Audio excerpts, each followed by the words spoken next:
जय जय श्री राधे, जय जय श्री श्याम। आज मैं आपको गुरु पूर्णिमा के पर्व के बारे में महत्वपूर्ण जानकारियाँ बताने वाला हूँ। गुरु पूर्णिमा कब से मनाई जाती है और क्यों मनाई जाती है, ये सभी जानें। धार्मिक मान्यताओं के अनुसार आषाढ़ मास की पूर्णिमा तिथि पर भगवान वेद व्यास जी का जन्म हुआ था और इनका जन्म हुआ था द्वापर युग में। इसलिए इस तिथि पर गुरु पूर्णिमा के पर्व को मनाया जाता है। महर्षि वेद व्यास जी ने कई वेद और पुराणों की भी रचना की और इस अवसर पर भगवान विष्णु, माता लक्ष्मी और वेद व्यास जी की पूजा करने का खास महत्व है। इसे व्यास पूर्णिमा के नाम से भी जाना जाता है। पूर्णिमा तिथि के देवता चंद्रमा हैं, इसलिए पूर्णिमा के दिन चंद्रमा अपने पूर्ण रूप में होता है, इसलिए इस दिन चंद्रदेव की भी पूजा की जाती है। पूर्णिमा वह दिन है जब चंद्रमा पूरी तरह से प्रकाशित होता है और जबकि अमावस्या वह दिन है कि जब चंद्रमा दिखाई नहीं देता। अमावस्या के दिन पितृ संबंधी पूजा का विधान होता है और जो भी अमावस्या के दिन हम पूजा पाठ इत्यादि करते हैं वह सब हमारे पितरों को लगता है और जो हम पूर्णमासी के दिन पूजा करते हैं उसका फल हमें हमारे जीवन में ही प्राप्त हो जाया करता है।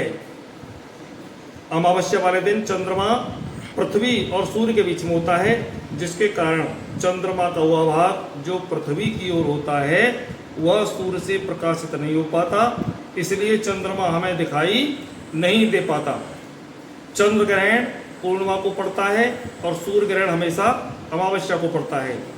पूर्णमासी को जन्म लेने वाले बच्चे भावनात्मक रूप से संवेदनशील और सहज भावनाओं वाले होते हैं और वे दूसरे की भावनाओं को विधान पूर्वक सहज रूप में ही समझ सकते हैं।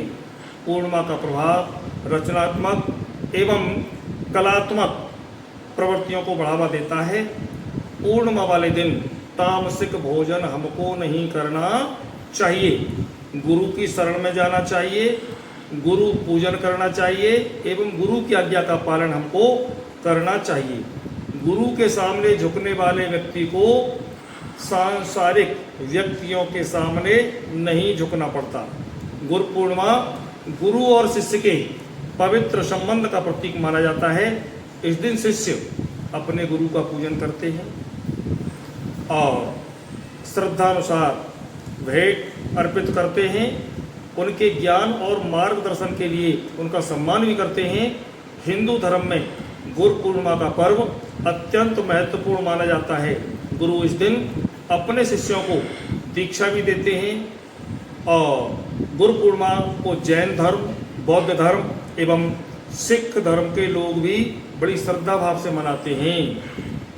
बड़े सुंदर शब्दों में किसी ने कहा भी है, गुरु गोविंद दो खड़े काके लागो पाए, बलिहारी गुरु आपकी जिन गोविंद दियो बताए। ओ गुरुवर गोविंद दियो बताए।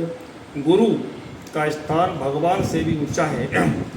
गुरु बिन ज्ञान न होत है, गुरु बिन दिशा अजान, गुरु बिन इंद्रिय नासदे, गुरु बिन बड़े नसान। ओ गुरुवर गुरु बिन बड़े नसान। गुरु मन में बैठा सदा सदगुरु होता है। भ्रम का काल है, गुरु मन में बैठा सदा गुरु है। गुरु मन में बैठा हुआ सदा गुरु है और भ्रम का काल है। गुरु अवगुण को मेटता है और भ्रम के सभी जंजालों से भी मुक्त करता है।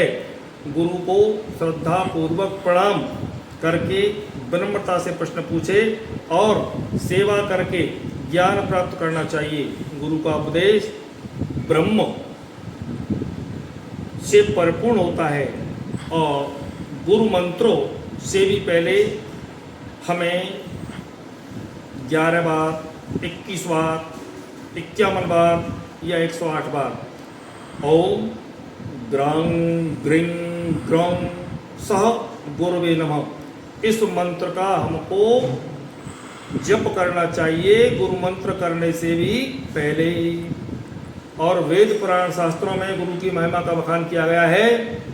गुरुर्ब्रह्मा गुरुर्विष्णु गुरुर्देव महेश्वर गुरुर्साक्षात् परम ब्रह्म तस्मै श्री गुरुवे नमः।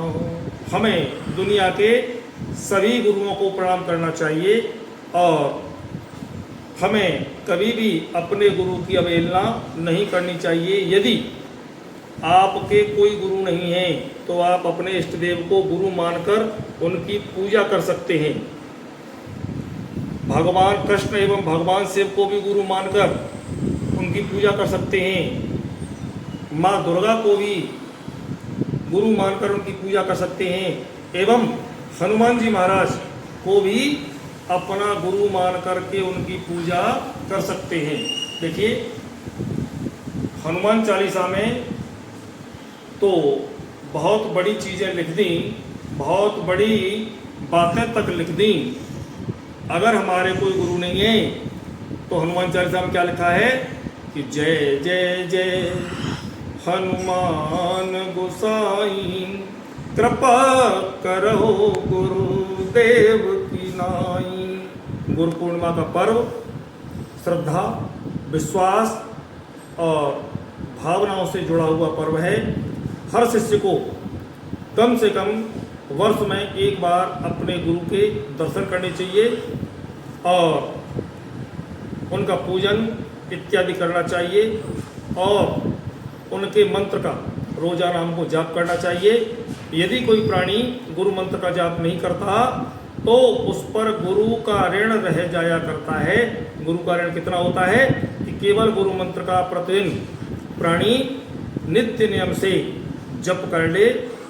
बस इसी के साथ आज मैं अपनी वाणी को विराम दूंगा। जय जय श्री राधे, जय जय श्री श्याम।